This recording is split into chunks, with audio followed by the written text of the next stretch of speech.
Сан ғасырлар сарпыдық біз күштіде, сабыр қостық қиындықтың үстіне, ежелден ақ жауымызды жасытып, бірлікпенен атқардық бұл істі де.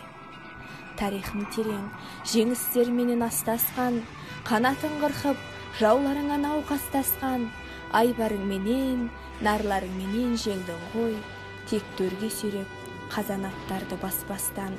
Немістің көп, танкісі батыстағы, жаншыды жауынгерді атыстағы, талайлар қыршынынан қиылды әттең, жасады Гитлер жат істағы. Қанша мықты болғанменен қарсыластар, көп болды айбарлыған қарсы жастар, текті қан, тегеурінді шықты жандар, Барбаросса жоспарына қарсы бастар.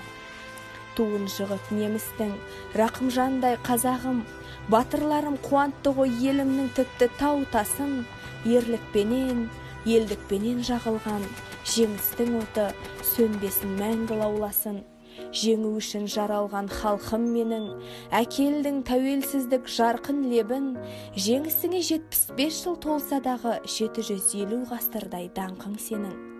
Қалай ғана жеңіс күнін тойламай, отырармыз карантинде ой тобай, жылда біздер тойлаушы едік дүркіреп, әттең жағдай қолды байлап қойғанай. Ештең етпес, қашықтықтан тойлармыз, карантинде өткіздік қой айлар біз, індетті де осы күнде жеңерміз, жеңу үшін жаралғанбыз қайсармыз. Қазағым барша жұрттан болған ерен, намысты алға қойған батыр елең, төркініне жөнелткен әр жауларын қазақ жұртым, сен нағыз майдангерең. Айбарын қарап жаулар тайсалған, айналдым елім, қазағым сендей қайсардан, қайратың сенің, ертұрманын да ерлердің, ер түріктің де тарихын шертіп айталған.